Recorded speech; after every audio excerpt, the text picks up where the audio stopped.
Okie dokie. So, the Dracula point and click game series. Um, I had initially intended upon playing these to rank them at the end, but now that I'm making this video, I just sort of feel like it might be easier to go down the line in order and treat it as one large review.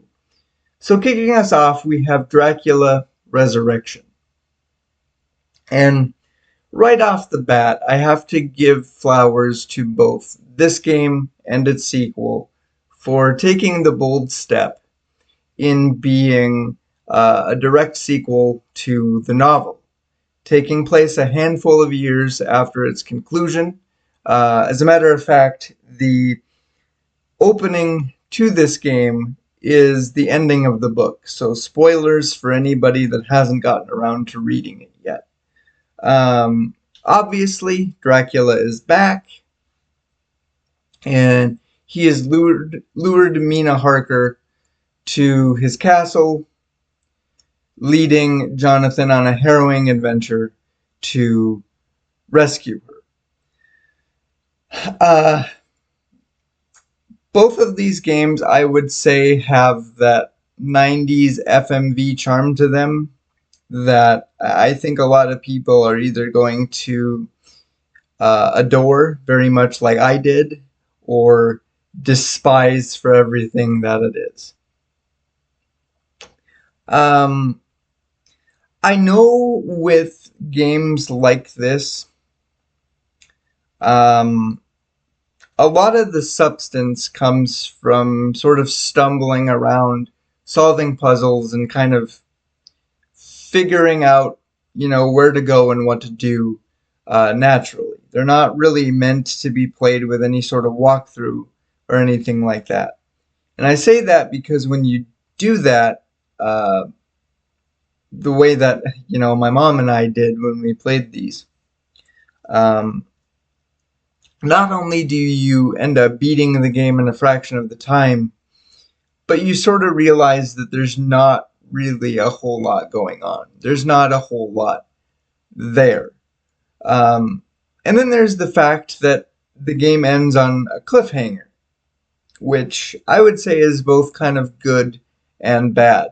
I say it's bad because if I put myself in the shoes of somebody back in the day who played it the way it was intended and spent however many hours it would take to properly go through the game and beat it naturally, just to make it to the end and having it end the way it does, I think I would be relatively upset. The other side of the coin is that it's genius marketing because obviously it's going to want to make me run to the store and pick up the sequel because I gotta know where it's going and how it all ends, right? Which brings us to Dracula 2, The Last Sanctuary. Um, Obviously, story wise, we are concluding kind of what the original game kicks off. Um, I would say that it plays things a little bit closer to the book than the original. There is a Dr. Seward and Renfield counterpart. For those of you that don't know, Dr. Seward is a colleague of Van Helsing's that ultimately joins the group in the fight against Dracula. He is also the caring physician for Renfield during his stay in the institution, who is, of course, a well known minion of Dracula. It also makes mention of Dracula's mind control over Mina, and kind of her ability to keep tabs on where he is and what he's doing, kind of through his eyes, which comes straight out of the book as well. So that's kind of neat. Um, Gameplay wise, it's pretty much more of the same. Um, However, they do throw in some combat sequences, um, which, obviously they're going to be simplistic. Obviously, it's nothing mind blowing or overly spectacular, but it was kind of neat to come across when you're playing it and not really expecting them to pop up. Um, so yeah, uh, Dracula 3: The Path of the Dragon is by far and away my favorite of this series, and unfortunately the only one that I wasn't able to play myself. Um, Try as hard as I did, I wasn't able to get this one up and running. Um, it was a situation where, in solving some of the initial issues I had, it just gave birth to other ones that I couldn't figure out. So I just decided the best thing to do would be to leave it alone and just um, watch somebody play it on YouTube.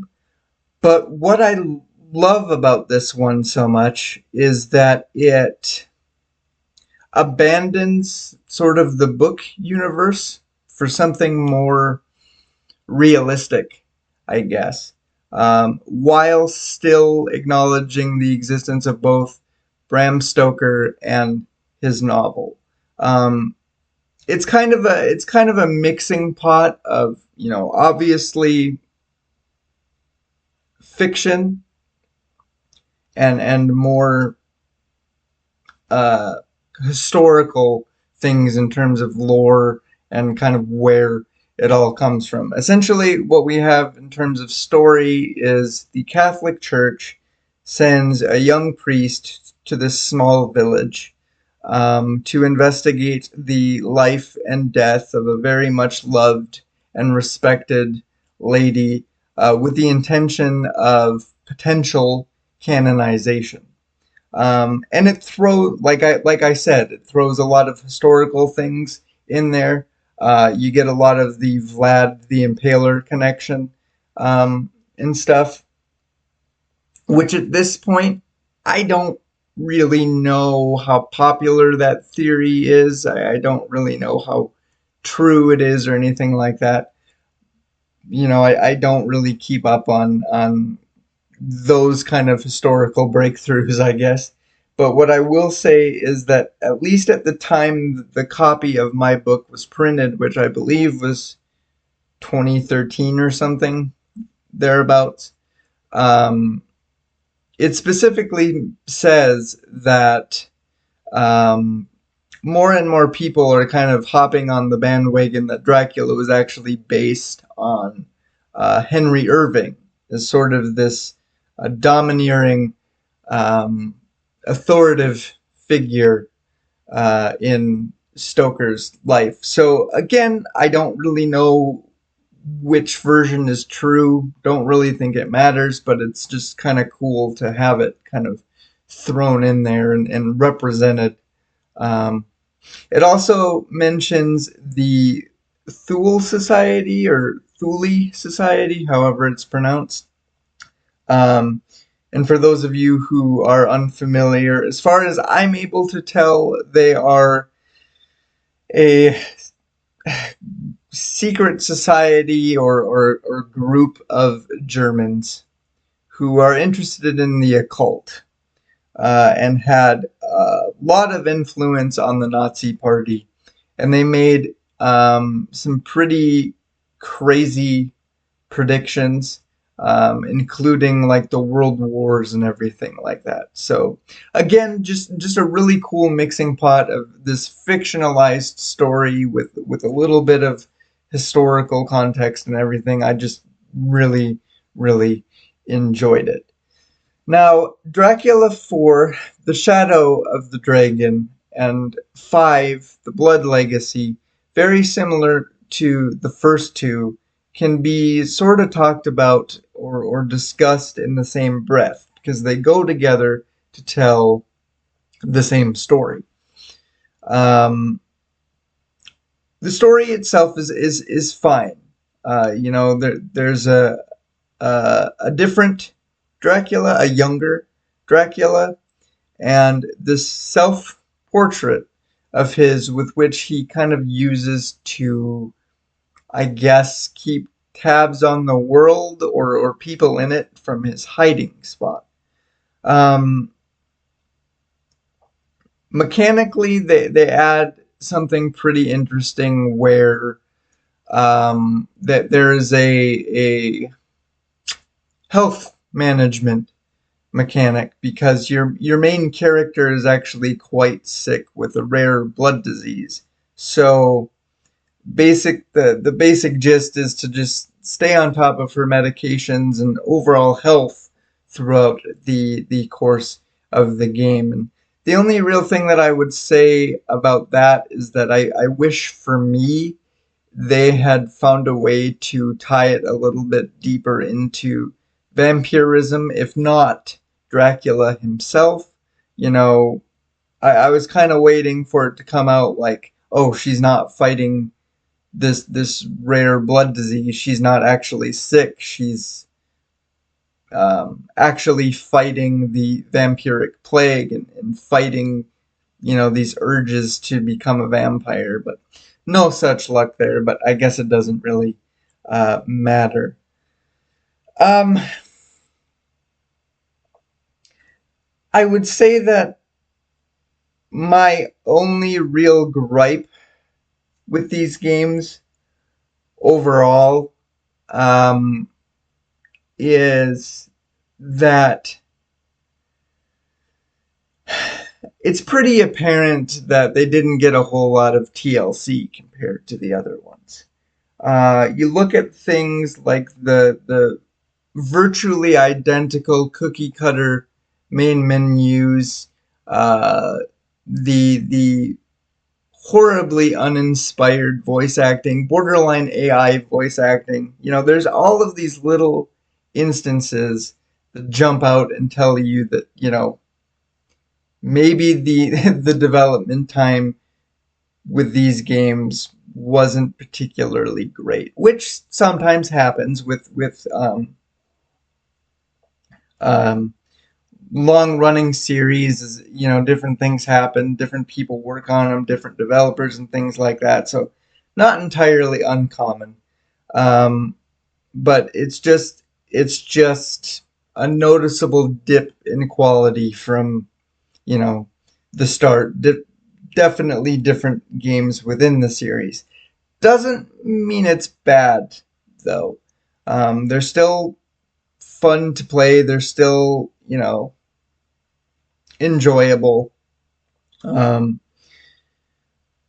Something that I forgot to mention is that these games do something interesting in the way that they, despite very clearly, each of these games kind of doing their own thing and taking place in their own universe, uh, these games acknowledge the existence of every game in this series. In the last game, there is a part towards the end where there's like a display case, and that's where you see the dragon ring um, that you use to navigate Dracula's castle in the first two games. And then there's the journal of the priest from the third one, and so on. And I'm not really sure what I'm supposed to do with that. Um, I'm not sure whether it's implying that these games are all at the very least loosely connected, or if it's more of an Easter egg for players of the series and kind of more of a look at this type of type of thing. Remember these. Remember the other games. I'm not really sure. I guess it doesn't really matter, but yeah. Overall, I think all of these games are great in their own way. I would definitely recommend them if you're getting into Dracula or you're, looking for more Dracula.